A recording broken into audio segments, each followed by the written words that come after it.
All right, we just got some insane news about the upcoming meeting between Donald Trump and Russian President Vladimir Putin.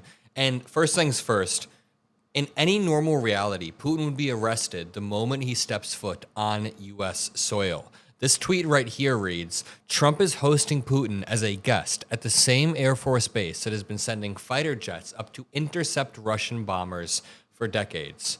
There is an imperial country with an authoritarian leader that bombs its surrounding countries, bombs our close allies, invades for land grabs, and we are hosting him and rolling out the red carpet. It then reads, for those soldiers at this Air Force base, it is like hosting the enemy and a war criminal dictator at that. Someone needs to ask whose idea Alaska was. But it gets worse because we are now learning that Trump is to offer Putin minerals for peace, and you'll never guess where the minerals may come from. At first, it was going to come from Ukraine because they are rich in resources and minerals. Trump already tried to extort them for that, give them nothing in return, but Zelensky was able to negotiate a different deal. But now Donald Trump is trying to give minerals from a different place. Just to lay the groundwork, Alaska was sold to the United States from Russia about 150 years ago for $7.2 million. Now, Putin purposefully, intentionally chose Russia, the place that was sold to the United States, to try to sell Donald Trump his land grab. It is disgusting, and you see the game that's being played. There was also one condition, and the condition was that Zelensky cannot be at the meeting. This says, U.S. president will propose money-making opportunities to encourage Russia to end Ukraine war. And here lies the problem. Donald Trump does not understand who Putin is or what his motivations are. Putin's motivation is not money. Putin is not like Trump. He doesn't care about money. He does care a bit about glorification like Trump does, but it's more about the glorification of Russia, or a former image of Russia he has in his head that would be closer to the Soviet empire that once existed. That's why he wants to capture Ukraine, invade Georgia, invade neighboring territories. He does not care about money. That's why Trump cannot end this war, because he doesn't understand Putin's motivations. This reads, Donald Trump is preparing to offer Vladimir Putin access to rare earth minerals to incentivize him to end the war in Ukraine. The U.S. president will arrive at the much-anticipated meeting with his Russian counterpart on Friday, armed with a number of money-making opportunities for Putin. That's his strategy. They will include opening up Alaska's natural resources to Moscow and lifting some of the American sanctions on Russia's aviation industry. This is a report from The Telegraph. Proposals include giving Putin access to rare earth minerals in the Ukrainian territories currently occupied by Russia. This is batshit crazy. As I'm reading this, we get another story that the U.S. Treasury is temporarily authorizing Putin and sanctioned Russians to land in Alaska. So a lot of Russian billionaires and oligarchs who are war criminals who have funded the slaughter of children have had sanctions placed on them for good reasons. We're lifting those sanctions so that Joint Base Elmendorf-Richardson can be used as a red carpet for this absolute war criminal. And again, it's not just about Alaska. Reports suggest that the deal could also grant Putin, minerals in parts of Ukraine. Here's the big problem from a negotiation standpoint. There are many, many problems. But the condition Trump is doing this on, he's saying, listen, we'll give you minerals if you start a ceasefire.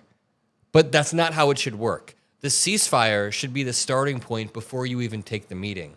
This is what the condition should be. You will be arrested the moment you step foot in the United States, unless you enact a ceasefire before you come over here, a 30-day ceasefire, which Trump tried, but Putin continued to bomb because he doesn't keep his word. And number two, you have to allow Zelensky and Ukrainian officials at this meeting to represent their own interests and fight for their own sovereignty. Vladimir Putin should not be trusted. We should not roll out the red carpet. And here's another major flaw out of the many, many flaws. When Donald Trump says he'll give Putin some sort of money or deal, even if Putin did accept that, he would break the deal right away. Over and over, he's like Hitler. Hitler, back throughout the 30s and 40s, broke deal after deal after deal. So Winston Churchill said, we're not going to deal with you anymore. I'm not even going to talk to you. He froze him out of the global order. Biden learned from that. He froze Putin out of the global order. Now, Putin is allowed back in the global order into the United States. It's just to make a show of it. Our president is covering up the Epstein files and wants to distract so desperately that he invites a war criminal. Are we going to get like Netanyahu and Kim Jong-un here too? Is that what's next? Let's watch this clip of Donald Trump not even being able to explain what the consequences will be on Putin. Make sure you drop a like and make sure you subscribe to the Adam Mockler feed, by the way. Thank you, Mr. President. Will Russia face any consequences if Vladimir Putin does not agree to stop the war after your meeting on Friday?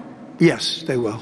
Yeah. What will the consequences There will be be? consequences. Sanctions, tariffs? There will be, I don't have to say, there will be very severe consequences. I don't have to say. You do have to say. If you want to gain any leverage over anybody, you have to stop imposing these arbitrary deadlines. And you know who's a leader who is really stepping up to the plate? Is Governor Gavin Newsom. I've been praising him a lot lately, but he is somebody who is not afraid to take the fight to Donald Trump and not play by Donald Trump's rules, but rewrite the rules entirely. So Trump is playing by his framework, responding to him, and that's what we need to do. What Donald Trump is doing right now is rewarding international aggression, rewarding people who break international law, and handing Putin a propaganda victory. You know how much of a victory it is that Putin gets to visit the land that Russians have billboards of that say this is still part of Russia. It's so dumb. By the end of Trump's term, there's actually a decent chance he's given Alaska straight back to Putin. And I'm just going to end it off with this. The real outcome of this meeting is not going to be any sort of breakthrough, at least not for Donald Trump or for the United States. It's very, very likely going to be a bait and switch. Putin's clever. He can leave with the appearance of legitimacy. Like when he arrives and he talks to everybody, he'll appear legitimate and he'll promise American economic partnership and a new strategic edge in the Arctic. But in doing so, he's actually manipulating Trump. Because what's happening here is Trump is playing his hand. When Trump over and over makes it about money and how much money they can make together, Vladimir Putin now knows that he can appeal to Donald Trump's monetary urge and want to make money.